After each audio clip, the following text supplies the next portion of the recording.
práticas de e-mail marketing para faculdades. A sua instituição de ensino não está tendo resultado com o envio de e-mails? Bom, talvez você precise conhecer algumas práticas importantes para melhorar o contato com seus remetentes e alcançar melhores resultados. O audiolog dessa semana vai falar sobre práticas de e-mail marketing para faculdades. Vamos nessa? Let's go! Fala galera, meu nome é Thaís, sou copywriter aqui na Marketing for Edu e sejam todos muito bem-vindos ao nosso audiolog. Aqui você vai ficar por dentro de todas as novidades do mundo do marketing digital de uma forma bem rápida e fácil de entender. Bora lá? Sem dúvida. Bom, antes de começar, já não se esqueça de se inscrever aqui no canal, ativar as notificações, deixar o seu like e compartilhar com todo mundo. Combinado? Com certeza. Bom, você já se perguntou se o envio de e-mail marketing ainda é válido para o marketing estudantil? Bom, fique sabendo que a resposta é sim. Essa estratégia é utilizada por mais de 77% das empresas no país. Agora, para conseguir bons resultados é preciso saber como utilizá-la. Sabia não? E a seguir, nós vamos apresentar para você algumas importantes práticas a serem adotadas para que a sua faculdade consiga usar o e-mail marketing com sucesso. Primeira coisa que nós vamos falar: não compre listas de e-mail. Ai, que burro, dá zero pra ele. Muitos cometem o erro de comprar listas de e-mail quase sem nenhum critério ou consideração e simplesmente disparam seus conteúdos a estranhos que jamais manifestaram interesse em receber e-mails da sua instituição. Parece um pouco invasivo, não é verdade?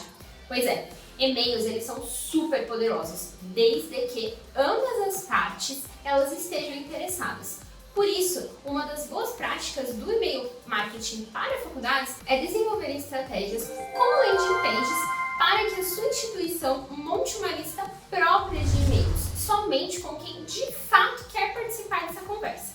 Nossa segunda dica para você é: aposte na personalização. Um bom marketing estudantil deve saber aproveitar os benefícios que a tecnologia trouxe para investir na segmentação do público e na personalização dos e-mails. Isso significa usar os dados cadastrais e avaliar o comportamento de cada contato, por quais eles se interessem ou não, para mandar somente conteúdos relevantes a cada e-mail. Junto com isso, é importante usar o nome da pessoa, sabe? Aquele nome que ela deu para você quando ela se cadastrou para fazer parte da lista de contatos da sua instituição de ensino. Então, isso torna a conversa mais atrativa. Terceiro ponto: dê atenção extra ao cabeçalho do seu e-mail. Na correria do dia a dia, os seus contatos eles fazem exatamente o mesmo que você ao se deparar com uma caixa de e-mails lotada. Eles priorizam os e-mails urgentes. É claro. E depois eles passam para dar uma olhada naqueles que parecem mais atraentes. E aí é importante que você escolha um assunto que leve a abertura do e-mail de fato, só que sem exagerar no uso de recursos como palavras em caixa alta ou pontos de exclamação, até o excesso de emojis. Lembre-se que atraente é diferente de apelativo. Outro ponto: descubra a frequência ideal para o envio do e-mail marketing. Mesmo quando a pessoa ela se interessa e se cadastra para receber os e-mails da sua instituição, ao se deparar com uma caixa cada vez mais lotada de não lidos, identificados pelo seu remetente, ela pode acabar cancelando a assinatura.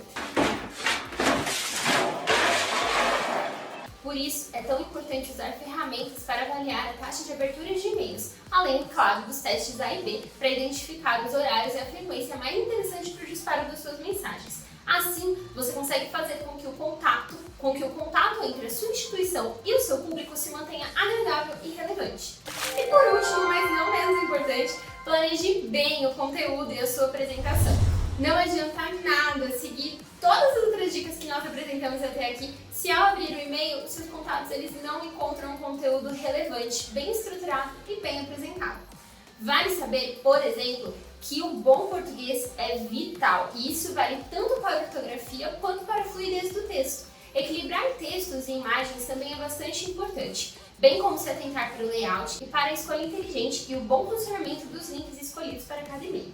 E aí, gostou do nosso conteúdo? Bom, então já sabe, né? Fica ligado aqui no nosso canal e acompanhe mais vídeos, fique aqui do lado. E outra coisa, aproveita para deixar pra gente aqui nos comentários qual outro assunto você gostaria de ver por aqui, beleza? Fica ligado no nosso canal para não perder nada. Até a próxima, tchau, tchau!